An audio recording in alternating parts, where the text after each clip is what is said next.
what is that thing? Omnibus, 2008. I got some oh, information. 2008. All right, first reading of ordinance 20-08.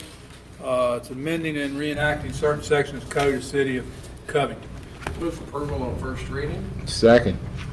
Council, do any of you have any comments or discussions? Ms. Wood, could we have a roll call, please? Mr. Hunter, 4. Mr. Tucker, 4. Vice Mayor Crozier, 4. Mayor Sabo. 4. Entertain a motion to close that part of the I'll meeting. make a motion, we close that portion and go into our regular work session. Second. All in favor? Aye. All right. So now, I want to call the regular work session to order. This thing about a lawyer.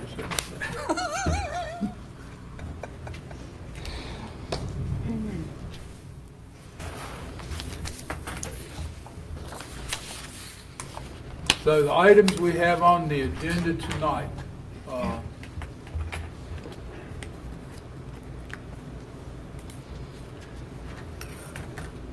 the first thing we have is a discussion regarding draft ordinance 2002 on responsible pet ownership and kennel licensing. You have any discussion, comments? Would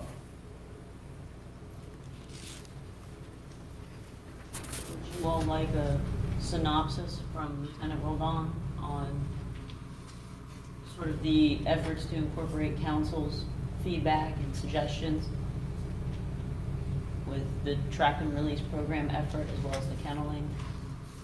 Would you like to give us a synopsis? Sure. Right here, you want to come up or? Whatever. You probably need to get up here where you're on the camera. Go over here to the, can you get him on the camera at the podium, Tom? Get him to stand right here next to Mr. Hunter. Come over here next to Mr. Hunter. So here a couple months ago, last time I spoke in front of y'all, Slide I need to be on camera? All right. So here a couple months ago, when this thing started and I spoke about it, initially I was under the impression that it was be concerning dogs. Well, then you had brought up some very specific things that you wanted to know about. Cats, and then Mayor, you have brought up about the kennel. All right, so those things have been addressed.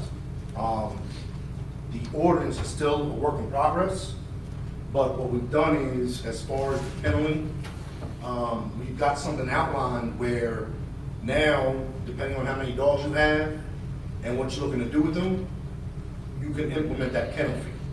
Now, it'd be up to, I guess, council to decide what that kennel fee would be, because as you've seen in other places, it's really a nominal fee of about $25 up to 20 dogs, and $35 up to 50 dogs. So that's not much at all. So you probably want to look at that. Then with the cats and the feral cats, the question was brought up about the catch and release. So there's a couple of options that we have there that we're looking at, but a lot of other localities in Virginia, they're doing this. And we can definitely make it work here. And really, it's just a matter of getting the right programs together and getting these cats caught, trapped, taken down to like one of the places could be Angel as a sissy, have them fixed, ears clipped like you had mentioned, turn them back loose. So that's been added in there as well, and there's an outline for it concerning the situations, because there's different factors in there. Although someone may not physically own or actually own the cat, you have what's called a community caretaker. So even though they don't own the cat, they're out there feeding them, making sure they have water, so on and so forth. So there's certain responsibilities that go along with that, even though you don't own the cat per se. So all of these things are outlined in this draft ordinance. So the things that you asked specifically in reference to the cats have been addressed, and the kennels have been addressed. Most of the other things, because I went over some of it, as far as the temperature and when you're going to bring the dogs inside, Most of those have stayed the same. It's still set at 92 degrees, which I think is too hot. All right, I mean, I was out over the weekend and it was about 87, and with the humidity, it's sweltering, so you might want to reduce that some. But, any questions? Yeah, that was the part that I wasn't, because it seemed like I saw 95 in here somewhere. 95, you are correct. Yeah, and I That's still too don't- high. Yeah, we need to That's lower too that high. down, because Yes. even at 85, So, it's still a little too warm for them. I had a conversation with the ASPCA down on, in Longmont. Humane Society. Humane Society, thank you. And they also agreed that that temperature was too high. So they were comfortable in that 85-degree range. But it's really not a one-size-fits-all, because if it's humid, depending on the humidity, you know, I know my dogs, once it gets about 80 or above, they're scratching to come in the house. They just want to go out and run around a bit and come right back in. So, but 95 is definitely way too hot. If you leave it at 95, you don't have some dead dogs around. That's going to be a Right. problem, so. Any other questions? Yes. No, I had read through the ordinance and I thought the kennel licensing, that's necessary. Catch and release, in my mind, is a way that we can start to control some of the cat population in some of the neighborhoods where people are really asking to have something done. Now, I've got some other information for you before I forget. So I had a brief conversation with Ms. Harrison, just to get an idea of the licensing fees. Right. So as is written right now, currently, it's $2 for, well, for female dogs, it's $5 if they're not fixed. It's $2 if they're fixed. For males, it's straight $2. For cats, it's $2 regardless. All right? And last meeting, you had asked about licensing fees for cats. I said I wasn't sure. Well, Mr. Bryant pulled it up, and we do have licensing fees for cats. So the point I'm going to tell you is, this year, as of right now, there's 197 dogs that are licensed in the city of Covington. There's only 12 cats. And there's way more cats in Covington than there are dogs. Oh, yeah. I think they all over my house. I ain't- So I'm right there with you. I got about 13 around mine. So. They're at Burger King too. Yes. So the problem here is there's a couple issues, right?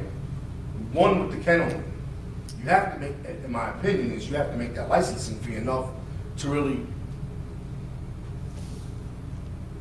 make it worth it. Because you can't charge somebody $25 to have 20 dogs.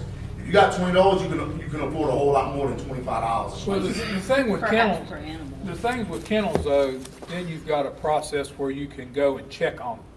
You know they have a kennel, so then you can have someone go by every once in a while and make sure that the kennel's being cleaned and run properly. Yes. Right now, there are kennels throughout the city, not a lot, but there are some, that there's no, oversight. They exist. And, you know, dogs could very easily be out in a 100-degree temperature, nobody Oh, paying easily. any attention. Easily, especially if they have a tin roof, like a lean-to with a tin roof. Yeah. The animal baking that thing. But, you know, and the ordinance is about responsible pet ownership. Yes. I got 3 dogs, and, you know, I take good care of my dogs. And that's where we need to be heading, is making sure people are taking care of their pets. You know, the tethering laws, we're not too bad on ours, but some people want to tie a dog for hours or days, and that's not right. If they can't take care of me better than that, they probably don't need a dog. You want I guess 100% I'll right. be home for Yeah. saying that. But up until this, we've never had anything to address that, correct? No. This would be the first thing that we've actually put into place as far as the tethering. Yes. Okay. Yes.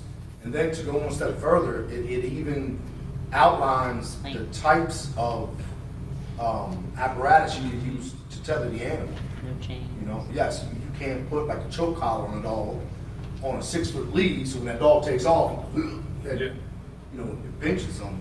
So, and it's very specific.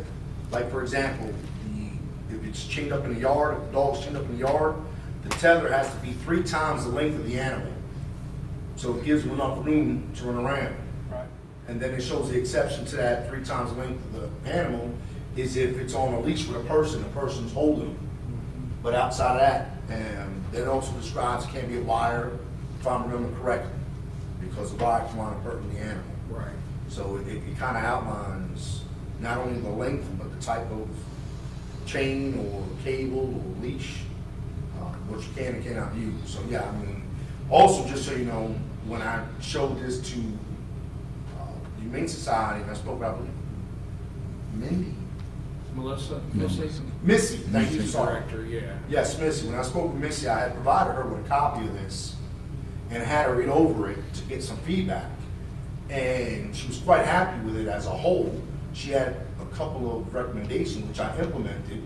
One of the big ones was with that tethering.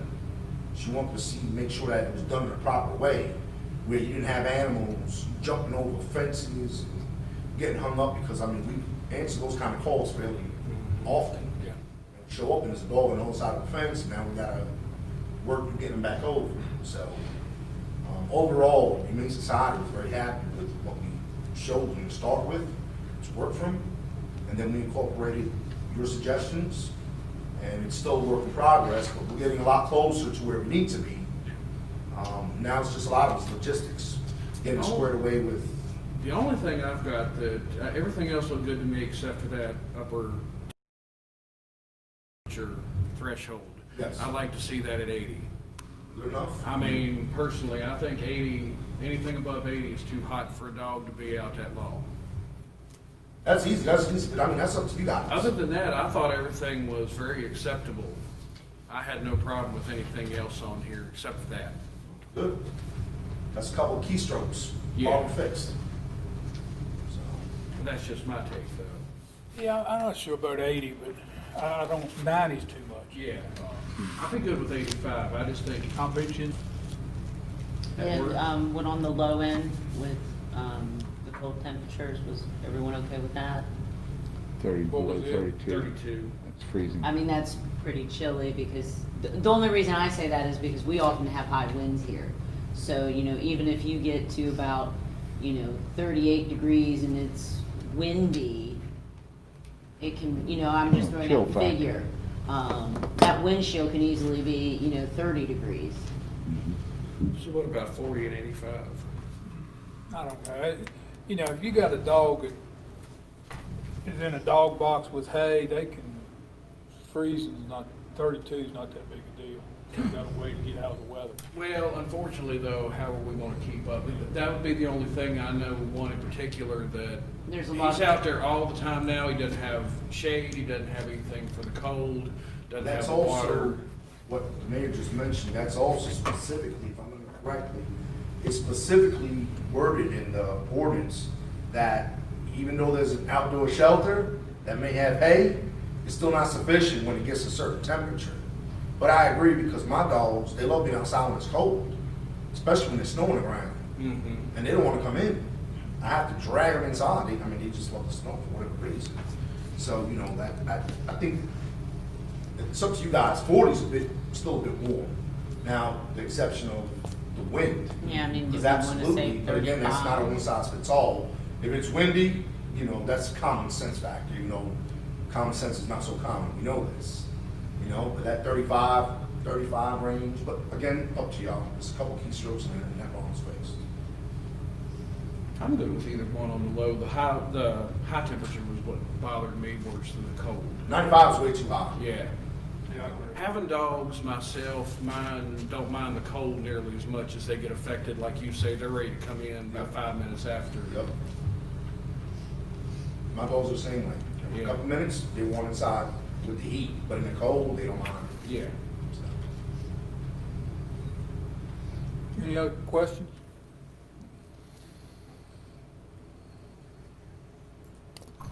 Thank you, mate. What do we do next with this? Do we need to? Do we still tweak? Not or- listed as a, No. not No, ready this to was for go. discussion, so we were wanting to get feedback.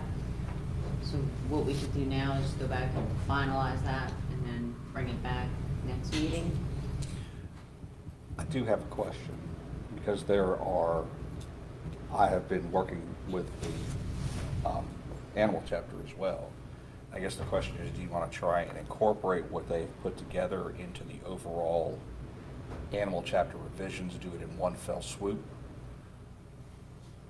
Just to make sure everything matches up It's correctly? not a bad idea.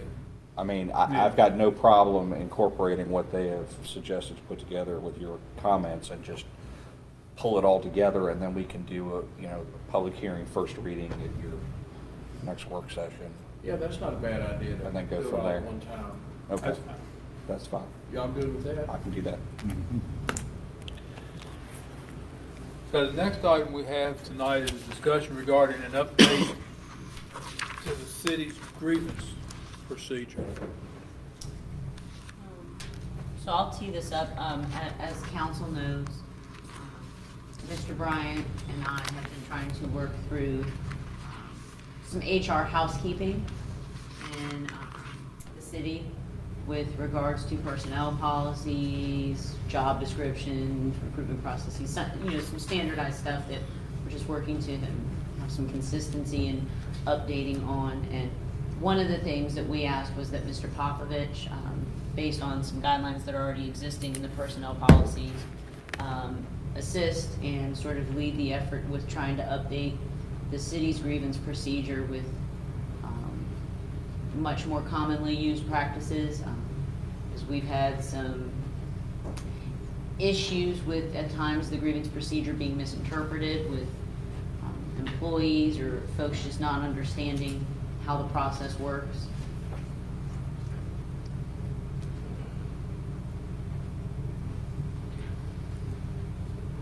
So we figured if we were going to bring one to you all for review and consideration, we might start with the most important one.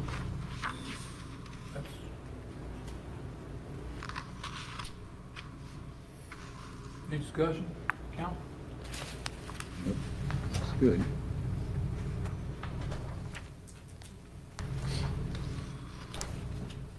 Mark, what do you think?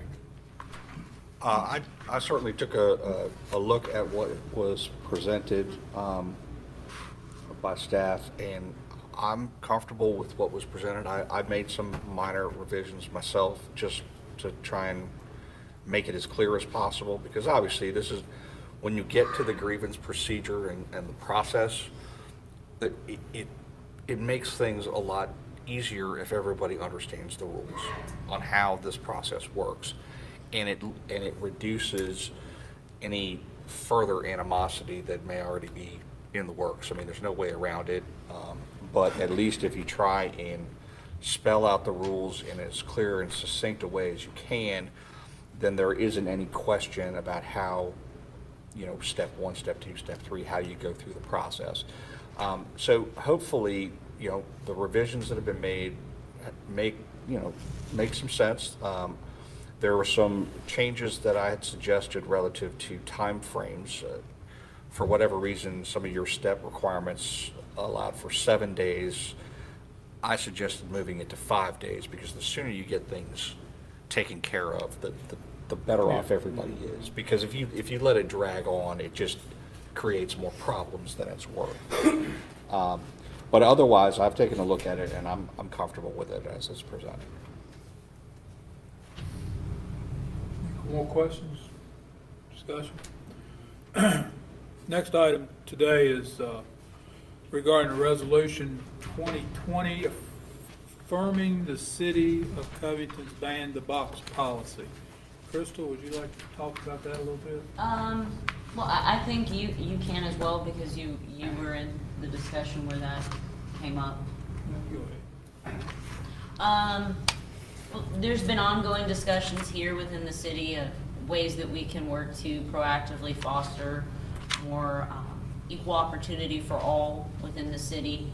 So one of the ideas that we came up with was trying to promote some social equity within our hiring process, within the job application itself, in that we would be seeking to remove any questions relating to gender, to race, or criminal background on job applications.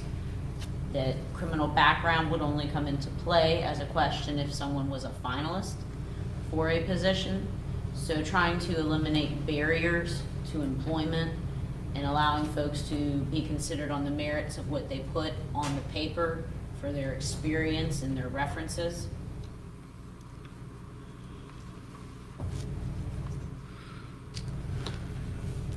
Council, you got any questions about that?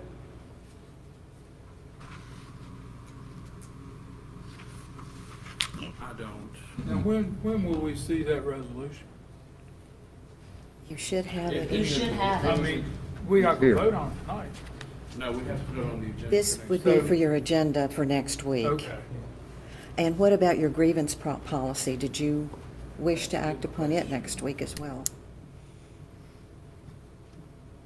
If Mark's good with it, I looked over it and didn't see anything. I'm good with doing it next week, but that's up to the rest of y'all too. That's fine with me. Yep, that's good. All right, agenda.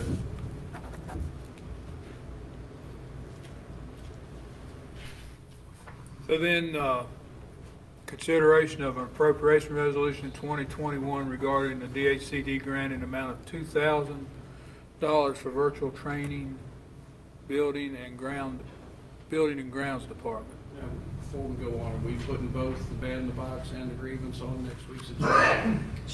Yeah. I'm good with that. Yeah. And the other Pet one- ownership will come back in August. And what? In August, That'll or come would you back. like it for Yeah. next week? What's We that? can tweak it and put it out for next week if you'd like, or we can wait. Or you can incorporate it in the larger version and bring Yeah, it back. let's wait and do that, Okay. incorporate it at one time. Okay, that's fine. So we'll wait for animal chapter? So the grievances and the ban in the box are agenda, okay. Right. Okay. I was getting Gotcha. confused. So now we've got an appropriation resolution for virtual training, building and grounds department. Agenda. Mm-hmm. What kind of training is that? This is actually purchase of iPads through non-match DHCD dollars that they'll be able to use in the field doing inspections to enhance, real-time documentation or potentially if one's in the office or one's not, emailing stuff back and to aid in preparation of letters or things like that.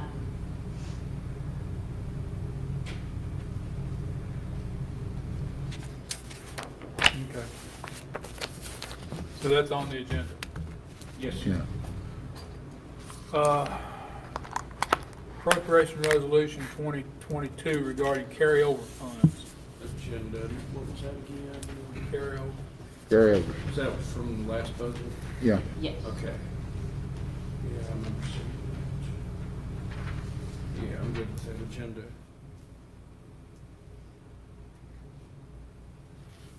Then we have an item for the agenda. It's to readopt an ordinance 2003 regarding temporary changes to certain deadlines, public hearing practices, and procedures associated with the pandemic emergency. Agenda.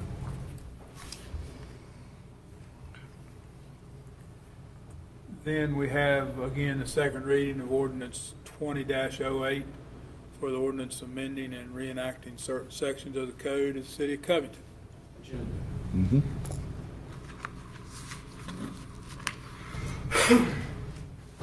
Now that we've gone through all that, David, at the beginning of that agenda, we should have asked to put a closed session on there.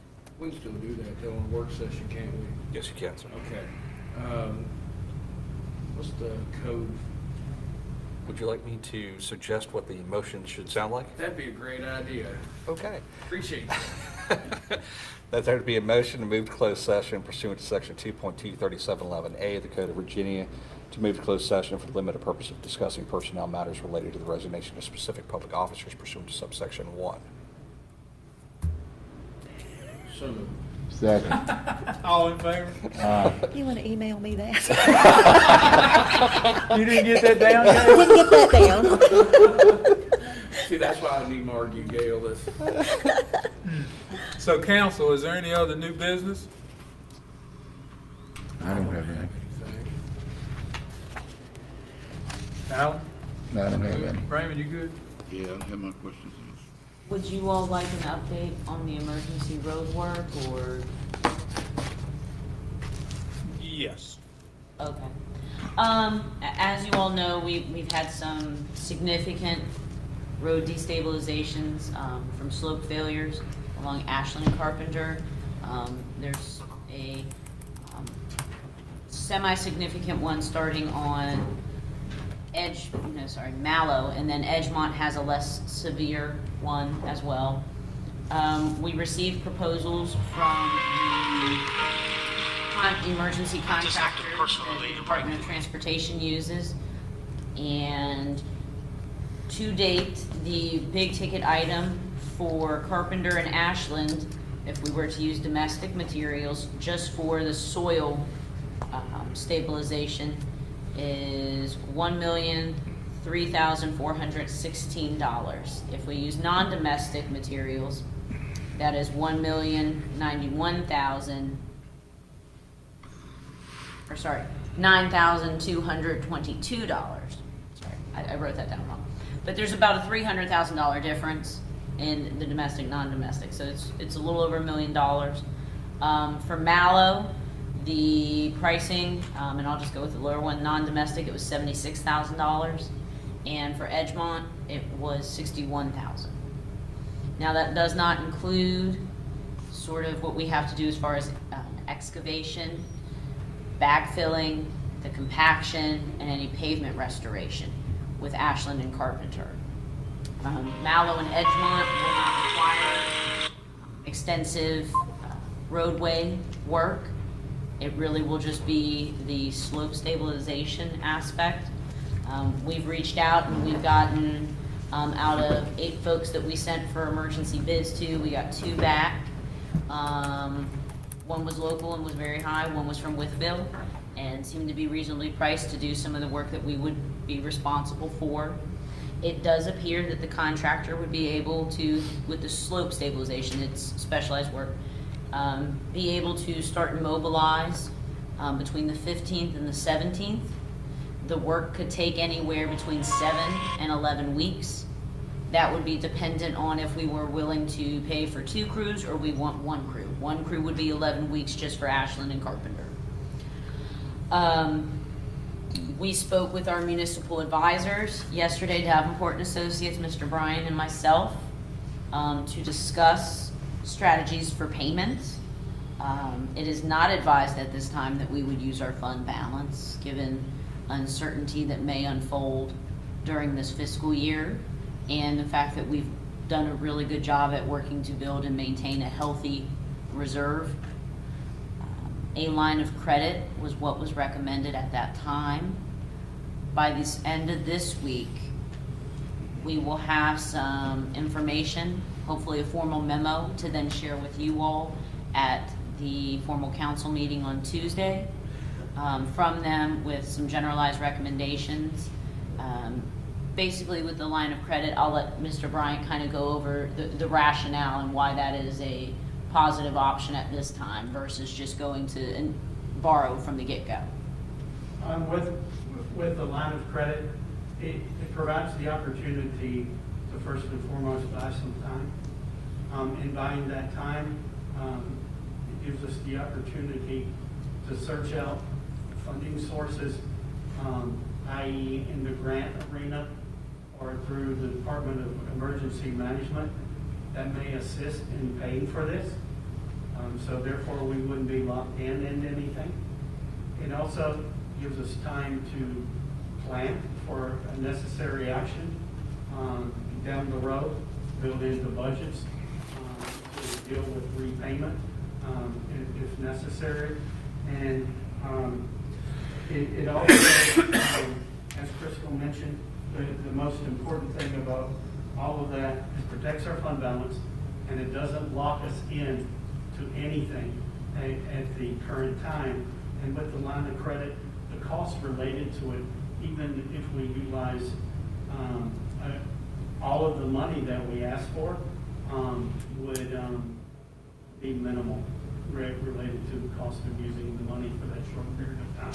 It was recommended $2 million, Yeah. and you draw down as you need it. Draw down as you need.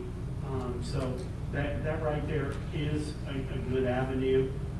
And if we need permanent financing, we would look at that in the neighborhood of 12 to 18 months if we're not able to secure a payment mechanism for it in a grant scenario instead of taking on debt. And I think one good point that was highlighted yesterday by Mr. Rose of Davenport and Associates was that while we all know we have the EQ Basin project coming up for our consent order, which is still slated to be heard next month at the DEQ board meeting, that actually does not count against our debt capacity because that is being funded through enterprise funds, through revenue dollars. So that's also, and I mean, it's not ideal news, but at least from a debt ceiling perspective, if we end up in a worst case scenario of having to borrow or finance this, if there's not emergency funds that then we become eligible for, we don't have both things hitting and counting towards our debt ceiling. And as you all remember, when we had a discussion on our debt capacity, we are probably, there's $5 million till we're at the ceiling. You never want to be exactly at your ceiling. So, we wanted to try to recommend to be conservative with that. We were saying cap at, if we did any additional borrowing, no more than 3.5 million. So worst case, if you end up with 2 million, you still do have a small amount of wiggle room to play with, because I do know, we may have some infrastructure projects, others that come up, or we had even talked about leasing, and leasing the new GASB requirements would start counting towards your debt. So not the best, so there's a little bit of sugar there in the salt. So hopefully we'll have some detailed information on financing options for you all to then work to consider. I believe there may need to be a public hearing. Mr. Rose was also going to reach out to Webster Day. That's his name, right? Webster Day. Who has done a lot of our bonding for us. They were going to be working together. They all agreed that, there wasn't going to be an exorbitant charge. They were just going to focus on tracking their billable hours as they work on figuring out the strategy and contacting banks and things like that and figuring out how we proceed with that. Would it be at this time, and I guess this is important for us as the contractor comes on board, council's preference to then, if they're going to be here, that we would address all of those sites that are potentially near imminent, that they could be the next Carpenter in Ashland, Mallow and Edgemont, while we're working on Ashland and Carpenter. If you got that 2 million, how much of it would take to do all three? You'd probably be right at the 2 million. One of the contractors to do a lot of the backfill, compaction, roadway work related to this that the soil stabilization company does not do, it came in at just about $406,000 for Ashland and Carpenter. So you're talking about 1.4 just for that area. So, your other 2 sites can come at, it's about 115,000 maybe for the other 2 just with the soil stabilization.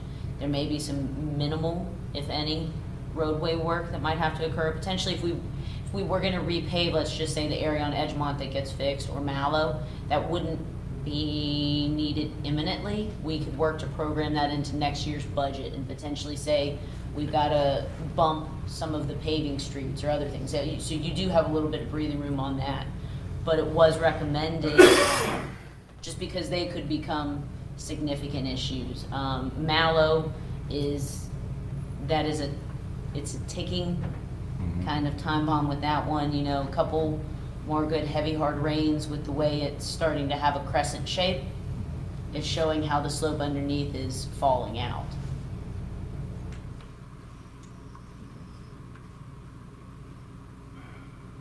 What do you think? I mean, you did that stuff for The- a year or 2. The first question would be 1 crew compared to 2. So would 1 crew do Mallow and Edgemont while the other crew's doing Carpenter, or both crews would be working on Carpenter at the same time? both crews would be working on the Carpenter area to reduce the traffic impact. So it's, instead of having an 11-week closure, you would go down to 7 weeks. That's the tentative with their projection. It could, excavation be a lot easier and, you know, not have utility issues like they're expecting. You said they could start somewhere around the 17th of July? Mhm. So our mobilization costs in there for signage, detours, They that's do not additional. provide MOT. So then we would have to do that additionally. Yes. VDOT has offered to review any MOT plan that we come up with. They've also provided the name of several maintenance and traffic companies that they've used on some large projects that we can contact. We've also gotten the names of some specialized project inspectors that we're also still working to align.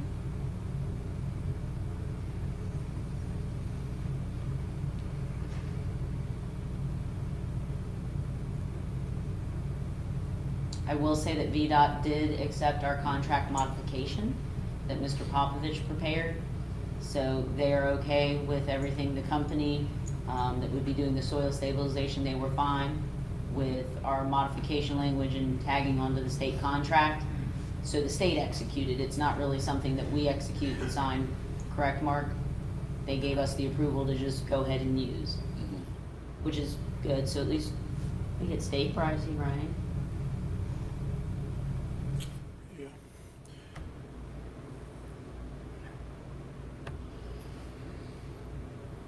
But we don't, there's probably no state money for this. No, there is not. I specifically asked that because it is not an actual state-maintained route. It is a route that we actually, it's a road segment that we receive our moving lane mile reimbursements for.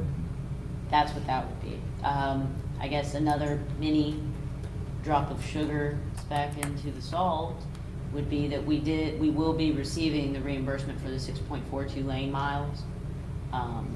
So that is something that potentially if we do borrow, instead of putting that money towards paving annually, we could start trying to then put that towards paying that project off. Isn't that 200,000 or so?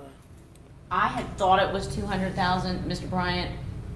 I don't think it'll be that much because the lane miles, depending upon the type, can vary from 15 to 19,000. Well, So, these are all moving lane miles. so you're looking at somewhere neighborhoods. My best estimate would be 110 to 120. Now, I think the higher number may have included some, what were initially thought going to be miles beyond the 6.43, that everyone decided that, hey, this is the accurate number. If we But finance. if so, it's sugar. Yep, and I do believe Mr. Rose said yesterday, you know, part of it, you know, if you finance something like this at 2%, your annual payment could potentially be $125,000. So that those additional dollars, 20 years. yes, but those additional dollars that we're getting, we could at this, especially at this challenging time with the economy, we could just use that to offset. Not perfect, because we also do need critical paving, but it does help with not passing the buck, potentially.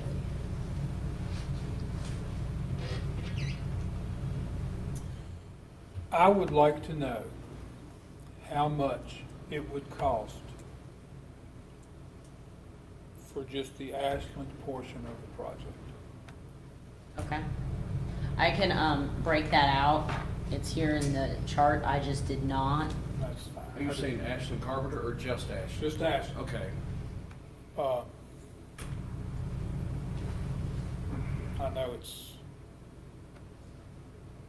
not gonna be pleasant, but if you're looking at saving a few $100,000, that may be reason to close that street at a certain point permanently. You know, it's a drive-through, but where the slide's at, maybe 2 houses are toward Carpenter from that slide area. Now, I know Midland Heights is used, not supposed to, but used as a pass-through around the lake. What is Ashland besides parking for those houses? Anything? Local through residential. Residential. Okay. I think the only concern we would have is just making sure that there wouldn't be more of a slope failure, because it is pretty close to the center line. So then you don't want to get to where then we're endangering potentially someone's personal property. So we could even do a cheaper option with Ashland, as far as we just stabilize it, but we don't actually, we do minimal stabilization, but we're not restoring roadway. I know it'd be inconvenient for people and probably not the best thing to do, but, if you're talking about a couple $100,000, $250,000, $300,000, a barricade that says road closed a whole lot cheaper. And that's in my district. We just close one end of it? Well, close it right there at the slide. You close the slide area, and that affects everybody below the slide toward Town Hill would have to enter in and out from that end. And From there to Carpenter, I don't know, is Mr. Gleason and, They sold that house. Is it? Yeah, I don't know who bought it, but Daryl sold that house. well, it's that house, and then the next one's probably the only two it impacts, and they got parking right there. and the cars that Some park of right them have there parking on in front, don't they? No, there's no parking in front. I think there might be a pullover for one I vehicle. never say, I know I seen somebody park. I don't think I don't it's think good- there's I much don't think of there's it. good parking on that. No, I think there might be a pullover there. But that's just, just Near talking, him. just talking. we could get them to reassess. I know the original proposal where we ended up with $1 million, that did include trying to stabilize the little curve of the intersection, because there was some deterioration there. It was not significant enough. That was not included as a must-do. And that in of itself is almost $100,000. So if we take that out and we just address the road portions, we could do that. Yeah, I was talking to somebody that lives up there yesterday, and he was telling me that his neighbor's water box has water coming up out of it occasionally. And the city's been up there, wasn't sure where the leak was, which, leaks are hard to find. But as the rain has stopped, the leak has stopped. So then he was thinking that there's some runoff coming into there from somewhere. And I think you told me there may be an abandoned sewer line in there somewhere that's feeding water to that There's slide area. There's an abandoned gas line that's Gas. almost acting like a little French drain, letting water, once it gets underground, just follow where the gas line is. So that could be where the water's coming from that guy's water box too. Because they thought it was a water leak, but once it stopped raining so much, it quit. Water leaks don't quit when it quits raining. It just don't come somewhere Yeah, else. it would be anytime you run your water. Yeah, so. Okay. Y'all got any questions, comments? So we're We'll have more seven, next week. did you say 7 weeks with 2 crews? I thought in the beginning you said 17 weeks or 11 weeks. 7. It's 11 weeks if there's just one crew. And 7 weeks for 2 crews? Mm-hmm. Mm-hmm. So then we'd be September, that project would be over. Yes. So, Now that's just for Carpenter. Right. There's a different time frame for Ashland, because the way they have to do it in phases, they wouldn't be working on both slopes at the same time. They have to do one side at a time. Yeah. So Ashland would have its own closure and impact of 3 to 4 weeks. But that's much more manageable because you're impacting a few homes on the end, and then there's a home across the street that parks 2 vehicles at the top of the gravel there. okay. And everyone agreed that when they moved to Ashland, there would not need to be a full lane, the whole street closure out into Carpenter. You would just do a portion of the lane, kind of like how we have, you look and then go. right there at that intersection. Anything else? So there'll be more next week. Yes. Okay. All right. Council, any other business? Nope. Public comment, anybody have anything they'd like to say tonight that's from the public? Can I ask one question? The two contractors, you said you have to for one worker, who was what? You can't, that's not. We can't say yet. We're still actively trying to solicit other quotes as well from contractors that I we. was only asking because it was a local contractor that fixed it last time. No. That's not. We've reached out to specialty contractors with excavation expertise. We received a listing that was folks that VDOT has used throughout this transportation district on these types of projects. I have one more question. I've had you talk about who's going to use it. It would be Mr. Tyree and Ms. Kales. And primarily to help support their field work. A lot of times there's a lag in their field work with constantly having to come back to the office to then document, you know, they might take a picture on their phone and then they have to come back, document, get everything all buttoned up, so. Grant It's, funds, no cost. it's just grant, no cost, no match. No match. I was under the impression that folks could do most everything that I've asked you to do, and we just didn't do it.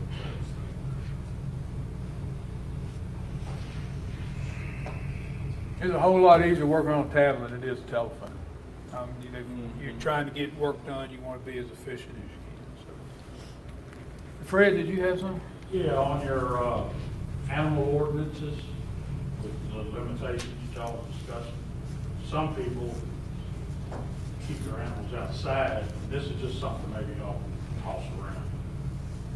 They provide heat for their animals in their houses Yeah. and cool pads for their animals in the summer. I've got a cat that don't go off the porch. She's got a heat pad through the wintertime and they keep on low and drape a blanket over the front of her box. She gets no wind in there. And then in the summertime, we got a gel pad that you stick in the freezer and gets cold, and then we take it out and put it in her house and put a blanket on top of that. So she, if she gets hot, she never uses it. She'd rather sleep on the floor.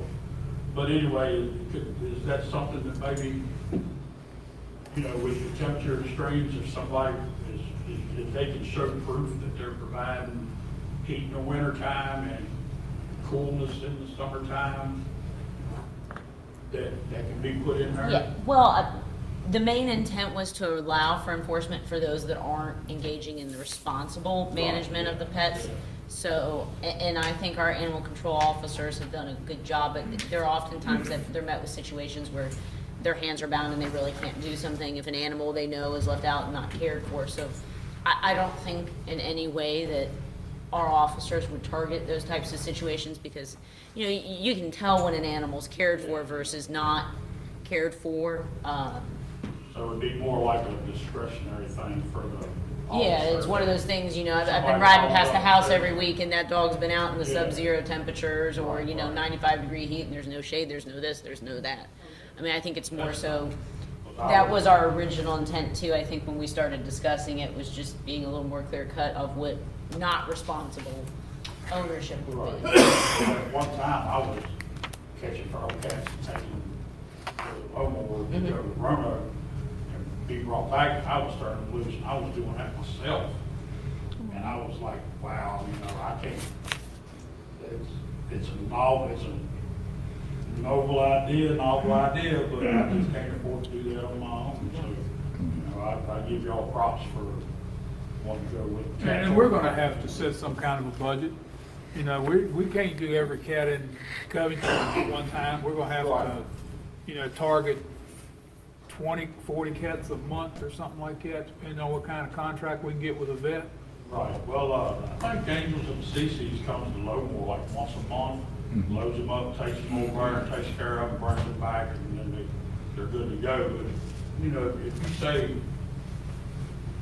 X amount of cats in such a time frame, having them sterilized and returned to their feral homes wherever, it won't take long to see the big impact that you're doing, because That's what I'm thinking. a cat will have kittens.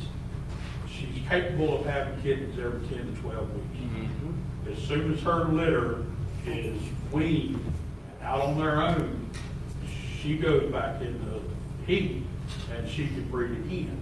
So, it won't take long to see the impact that Did not. you'll see in just a short period of time with those animals. I think so. Worse than the jackrabbits. Anything else? I rescued one from the BP, took her home. One of the reasons I took her home is because I knew she was pregnant. Put her on the porch, she had kittens in April, and she wants to have kittens again now, and she's still got 2 more there that they're weaned. But we're keeping one, and we haven't found a home for the other one yet. But we spent $1,000 on them, the time we took them to the vet and had them vetted, giving them shots, and blah, blah, blah, worm, flea, ear mites, and all that stuff. It's crazy. It is. Like that, if I win the lottery, I'd do it for every animal I could find. I just can't do that. Well, go get your ticket. I got 3 of them. Right now. Oh, man. All right, what do we need? You'll need a motion that you move to closed session pursuant to section 2.2, 3711A of the Code of Virginia for the limited purpose of discussing personnel matters related to the resignation of specific public officers pursuant to subsection 1. So moved. Second.